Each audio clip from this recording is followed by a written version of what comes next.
Seated on the dais with me, Adarniya Arunaji, Chairperson of BIF,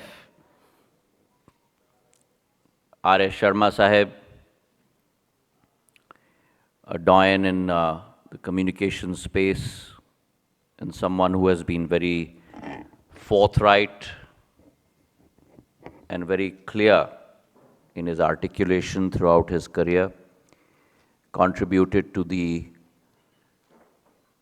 structural integrity of infrastructure in India in many, many avatars.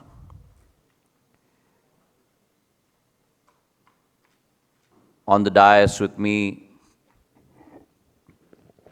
former chairperson of BIF and someone who's always been, I wouldn't say knocking at my door, but banging at my door, Mr. T.V. Ramchandranji, and someone who I've grown to not only respect but be very fond of. It reminds me of an army general in his approach. My old colleague who has worked with me on the ground, rolled up his sleeves with me and got into the dust and dirt of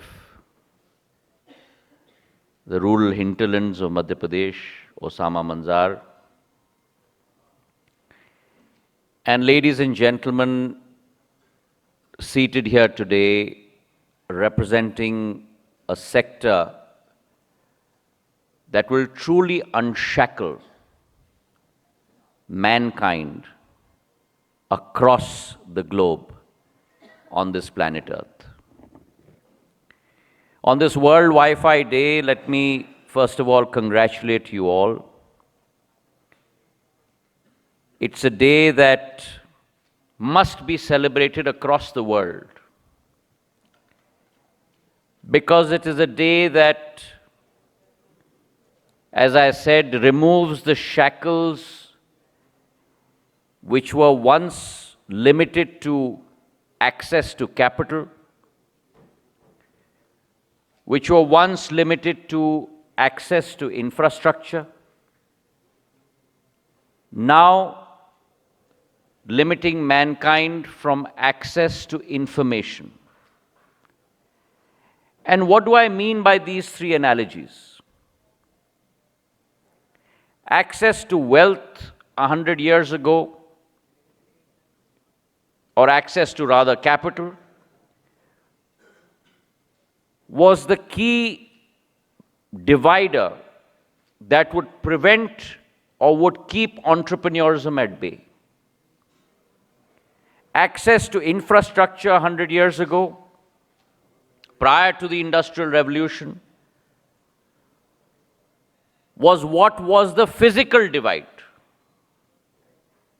between those who could grow and those whose growth was curtailed.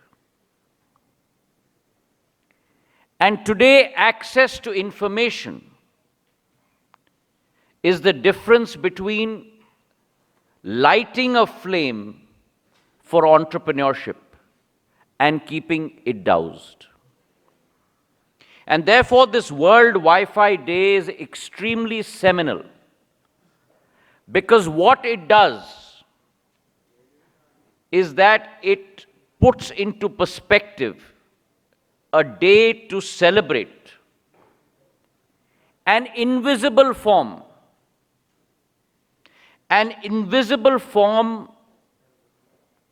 of a power and an energy that is capable of powering visible change. And that truly represents the power of Wi-Fi. It is a day when we sit back and look at the capability that this energy gives us. It gives us a freedom to connect. It gives us a freedom to create. and it gives us a freedom to rise in the digital age of the world. And therefore, as the speakers before me have enunciated so beautifully, whether it is the democratization of this technology, spreading it across the length and breadth of India, because India's power lies in her population. India's power lies in her demographic dividend. 1.4 billion of us, 18% of the world's population, and 70% of us below the age of 35. You're talking about almost 1 billion people. That's the energy that Bharat Mata espouses, not only for India, but for the world today. And it is our job as catalysts, and I always say this, our job in government today is not to be a regulator. Our job in government today is to be a facilitator. We need to open those new vistas. We need to provide opportunity. And as R.S. Sharma ji just said, our job is to be company or technology agnostic. And I've said this, Sharma ji, on the floor of Parliament. Our job is to be company or technology agnostic. But our job is to be customer-centric. And our responsibility is towards 1.4 billion of our country's brothers and sisters. Our job is to provide every opportunity to them. Our job is to provide every technology to them. Our job is to make sure that Moore's law operates in the economic sphere, that as volume rises, prices fall. And that is what you have seen in the 10 years of Prime Minister Modi's government, where a voice call, I remember when I came back from Harvard University in 1993 as a banker, we didn't have a single one of these boxes in our country. The first 6 licenses were given out for the first 6 cities in 1994. At that time, one box would cost 1 lakh rupees. We used to be charged 16 rupees a minute. 10 years ago, we were charged 50 paise a minute. Today, we are charged 0.03 paise a minute. I can't even convert that into cents. And data. 1 GB of data used to cost 200, I want to correct R.S. Sharma ji, it's very difficult to correct R.S. Sharma ji normally, but it used to cost R.S. Sharma ji 287 rupees.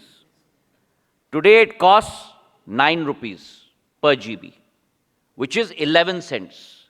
And what is the world's average cost per GB? You'll be shocked, $2.49. So India operates at 5% of the world's cost. This is democratization of technology. Today we have fiber, we have broadband, we have Wi-Fi, we have mobile, and soon enough, we will also have satellite. Our job is to provide as many avenues as possible, and within each vertical as well, provide intense competition. It's not good enough having a duopoly or 1 carrier or 2 carriers. You must have competition in every sector. India today is probably the only country in the world with 4 telcos. Incessant competition in ISPs. Now with BharatNet, we will have BNUs, BharatNet Udyamis, across the length and breadth of our country. Those of us who lived in that era, and I don't want to tell you what my age is, but I remember those days when PCOs the advent of PCOs happened in this country. Our BNUs will be the modern your PCOs. Provide entrepreneurship opportunities. And similarly in the case of Wi-Fi. And look at where our wireless landscape is going. And when I talk about our wireless landscape, I talk about the whole co-hosting of services that are possible. We are going to go from our current 15 billion to almost close to about 70 billion by 2035. One vertical. And within that vertical alone, if you look at the Wi-Fi segment, that Wi-Fi segment alone will be 22 billion by 2035. That's the steep path of growth. And India is the only country, let me tell you, that provides this exponential growth. I was in Barcelona for the World Mobile Congress, and I was amazed. Across the world, the telecom space is shrinking from a point of view of growth, is shrinking from a point of view of capex. It is only in India that you've rolled out 5G in 22 months, close to 5.5 lakh BTSs, 5 lakh crores worth of investment, covering 99.6% of districts and 82% of population. It's only possible in India. It's only possible in India at the Prime Minister's resolve, where 4 countries have a monopoly in terms of telco equipment for 4G. China, Finland, Sweden, and Korea. 5 companies in 4 countries. Today, a public sector company like C-Dot combines with a private sector company like Tejas with an Indian SI like TCS, and we produce our own 4G stack, becoming only the 5th country in the world to have telecom technology. So for us, literally, it's not a euphemism, it's not a cliche. The sky is the limit. From Wi-Fi to satellite. And India today has become the leader, ladies and gentlemen. You are responsible and you must be saluted for that. We have become the leaders of the digital world across the globe. We talked about transactions. Osama talked about transactions. Today, you'll be amazed, 46% of the digital transactions in the world happen in India. 46% in one country. Not the US of A, not all of Europe, not China. 46% in India. But we have, as the old adage goes, miles to go before we sleep. The woods are dark and deep, miles to go before we sleep. We have a long journey to go ahead. But penetration is moving fast. And moving into the rural hinterlands. To elaborate on what Osama said, we are starting on 5G use cases where? We are not starting on 5G use cases in cities. Not Bombay, not Delhi, not Bengaluru, not Hyderabad. We are starting with 5G use cases in 13 villages from Andhra Pradesh to Madhya Pradesh, across the country, to prove the 5G use case model. 10 services, 13 villages. My passion has been rural India. Gandhiji said, India will rise, she will rise from her villages. Bharat की आत्मा गांव में रहती है और मैं गांव का आदमी हूं. So, I want to put at rest our penetration even on Wi-Fi has to be country-wide. It has to be wide and it has to be deep. And which is why, when we talk about the Wi-Fi segment as far as India is concerned, this flame that was lit in 2020 by Prime Minister himself, he has the ability to be able to see things far quicker and much in advance than the rest of the world.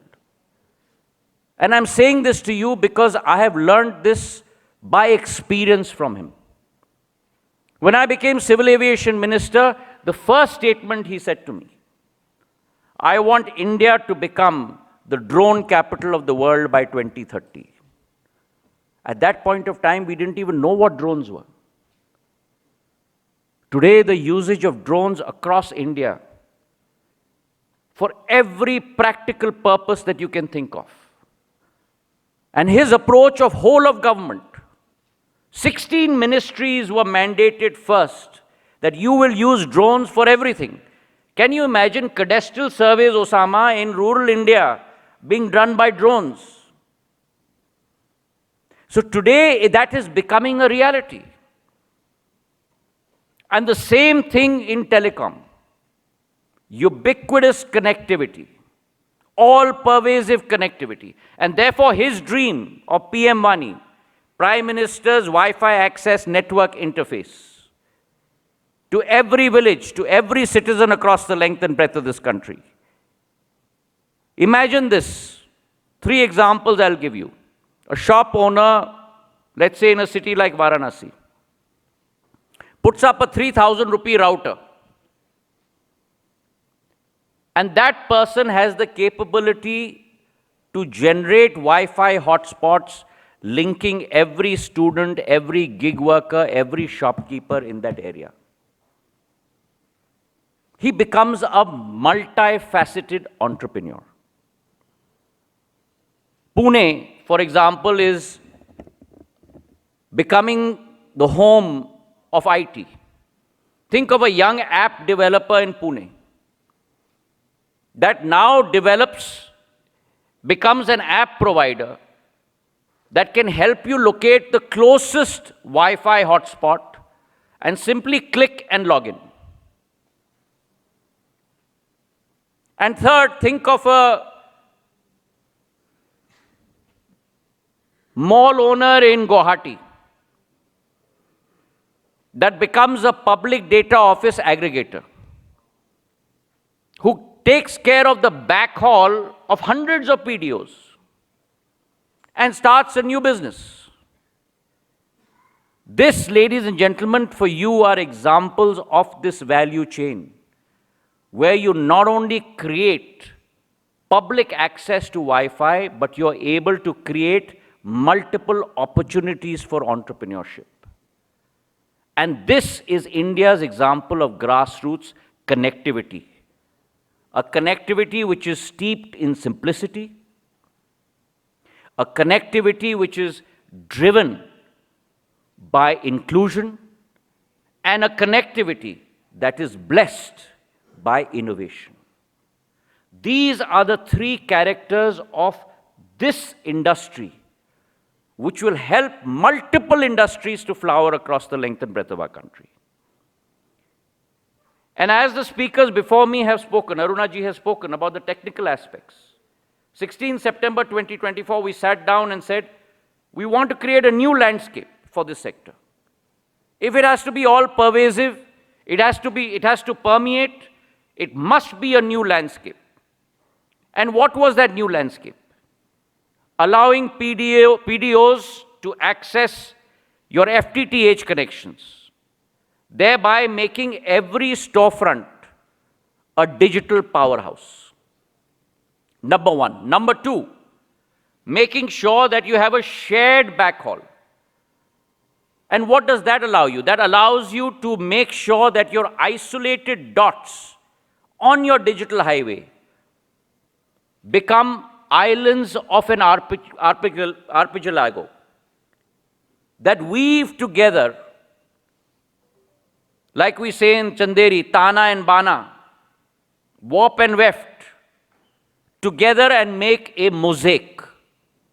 Third, when we look at a humble home or an office router with just a new SSID card, that will serve as a gateway to the national commons, digital commons. And fourth, when you make sure that there's seamless roaming across PDOs, which means a person that's going from Kochi to Kohima never gets disconnected. And at the same time, you allow a fusion of mobile data offloading, which means when you go from the spectrum-based mobile system onto a Wi-Fi system, thereby saving valuable spectrum space as well.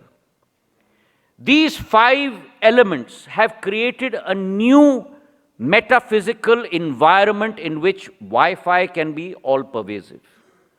And I commit you this, that in the days to come, we will ensure that from a policy perspective, not from a regulator's perspective, but from a facilitator's perspective, we will lay out the platform so as to make sure that we connect every disconnected citizen across the length and breadth of our country.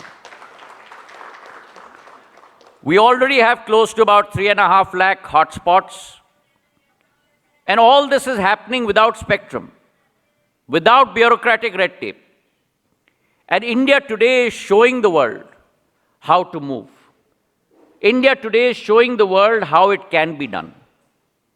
And therefore, we must celebrate this journey, not with applause, but with purpose.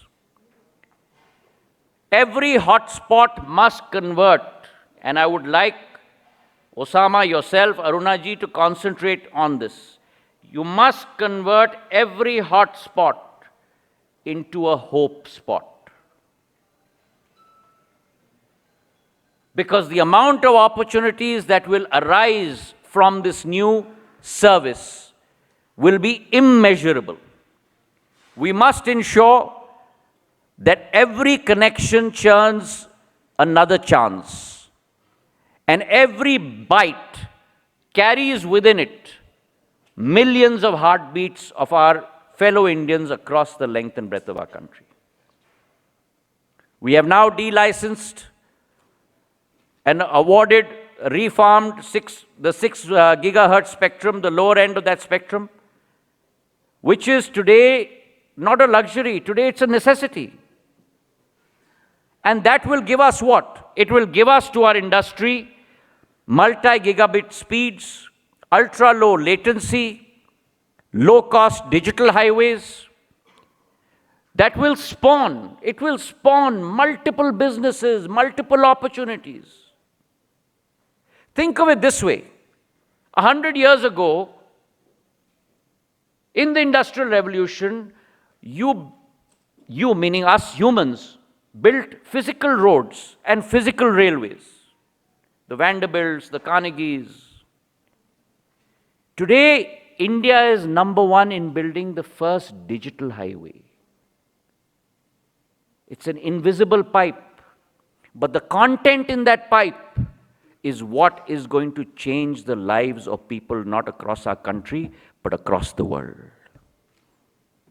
And that avishkar, that navachar will emanate, ladies and gentlemen, from no other country in the world but from our Bharat Mata.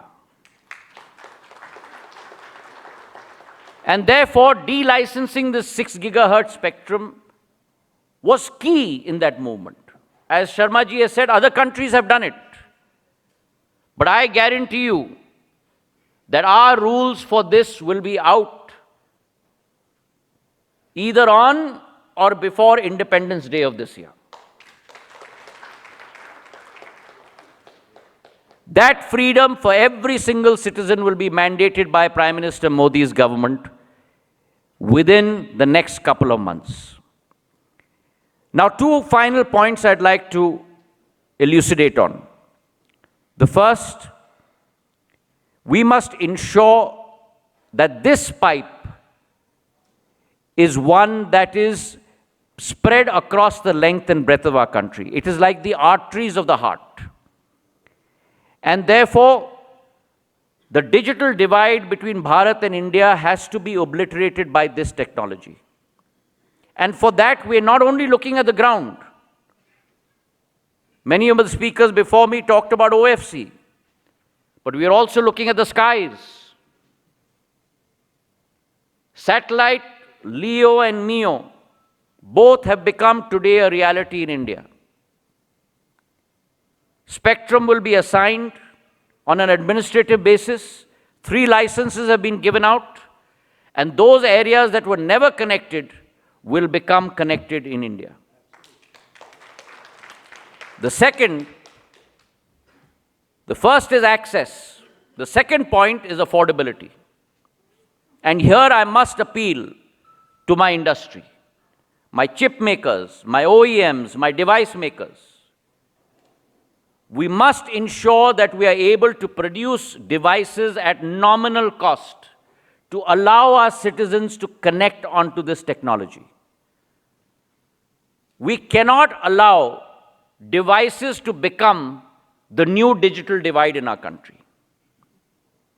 And therefore, if you look at the 3 components of this space, number 1, your terrestrial fiber, number 2, your satellite connectivity, and number 3, devices at nominal cost. All 3 together represent the bouquet that present the opportunity for our countrymen and women to power forward and innovate in their lives. And that is what the mandate of the Telecom Ministry is, to ensure that we provide that landscape for every single citizen across our country. Final words, I'd like to say that in India, I certainly believe that connectivity is not a commodity. It is a tool of empowerment. It is an act of nation building. And therefore, on this World Wi-Fi Day, let us commit ourselves that we will light up every single rural home. We will empower every aspiring mind, and we will strengthen every public service with the power of Wi-Fi. Together, let us make Wi-Fi stand for widespread inclusion for future India. Thank you very much.